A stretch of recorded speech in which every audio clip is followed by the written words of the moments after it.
వైఎస్ఆర్ పార్టీకి చెందిన నగర నియోజకవర్గం నాయకులు శ్రీశైలం ఆలయ మాజీ చైర్మన్ చక్రపాణి రెడ్డి, జెడ్పీటీసీ మురళీధర్ రెడ్డి, ఎంపీటీసీలు భాస్కర్ రెడ్డి, రేవతి, విజయ, సర్పంచులు జయమ్మ, సంపూర్ణ, జయరామిరెడ్డి, మనోహర్ నాయుడు, ప్రభాకర్ నాయుడు, సరోజమ్మ, ప్రసాద్ నాయుడు, నాగభూషణం రాజు, లక్ష్మీపతి రాజు వైఎస్ఆర్ కాంగ్రెస్ పార్టీకి శుక్రవారం రాజీనామా చేస్తున్నట్లు ప్రకటించారు. తిరుపతి ప్రెస్ క్లబ్ లో శుక్రవారం సాయంత్రం ఏర్పాటు చేసిన మీడియా సమావేశంలో వారు మాట్లాడారు. వైఎస్ఆర్ కాంగ్రెస్ పార్టీ మొదటి నుంచి తాము కష్టపడి పనిచేసి రోజాను 2 పర్యాయాలు శాసనసభ్యురాలుగా గెలిపించుకున్నామని, అయితే ఆమె నాయకుల కంటే తన కుటుంబ సభ్యులకే అధిక ప్రాధాన్యతనిస్తూ తమను వెనక పెట్టారని, ఈ విషయంపై అధిష్టాన వర్గానికి తెలిపినా ఫలితం లేదని, అందుకే పార్టీ నుంచి వైదొలుగుతున్నట్లు తెలియజేశారు.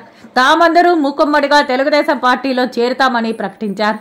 ఈ విలేకరుల సమావేశంలో నగర నియోజకవర్గపు వైఎస్ఆర్సీపీ నాయకులు పాల్గొన్నారు. 19 నుంచి ఇప్పటి వరకు వైఎస్ఆర్ కాంగ్రెస్ పార్టీ అధికారంలో ఉన్నప్పుడు రోజా గారు ఎమ్మెల్యేగా మంత్రిగా ఉండడం వల్ల కార్యకర్తల నాయకులు ఎంత హింసించారని ఆ విధంగా హింసించి వాళ్ళ కుటుంబ సభ్యులను ఒక్కొక్క మండలానికి ఒక్కొక్క ఏరియాకి చేసి మా పార్టీ నాయకుల్ని కార్యకర్తలను ఎదగనీయకుండా చేయడం జరిగింది. కాబట్టి మేమందరూ కూడా ఈ విధంగా మేము పార్టీకి రాజీనామా చేయాలని చెప్పి నిర్ణయించుకున్నాము. అదేవిధంగా తెలుగుదేశం పార్టీలో కూడా చేరాలని చెప్పేసి కూడా మేము మా నాయకులు కార్యకర్తల అభిషేకం మరి కూడా మేము చేయాల్సింది. ఇటువంటి పరిస్థితి వస్తుందని చెప్పి మేము అనుకునే లేదు. ఎందుకంటే 2014 రోజా గారు గెలిచినప్పుడు ఎన్ని ఓట్లతో గెలిచారు?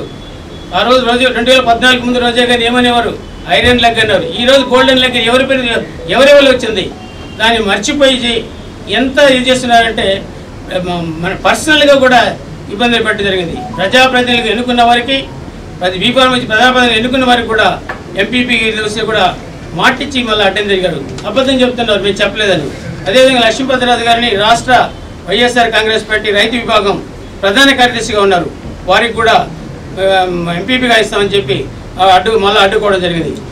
ఈ విధంగా అన్ని రకాలుగా ఎవరైతే వైఎస్ఆర్ కాంగ్రెస్ పార్టీకి కష్టపడి పనిచేసినారో వాళ్ళని ఎంత ఇబ్బంది పెడుతున్నాయి, పర్సనల్గా కూడా ఇబ్బంది పెట్టడం వల్ల మేము ఇంకా పార్టీలో కొనసాగలేక అధిష్టానానికి చెప్పినా కూడా పట్టించుకోలేదు. కాబట్టి ఆమె మీద మేము వ్యతిరేకతతోనే ఆమెకు పనిచేయలేని పరిస్థితుల్లోనే మేము ఈరోజు వైఎస్ఆర్ కాంగ్రెస్ పార్టీకి రాజీనామా చేయాల్సింది.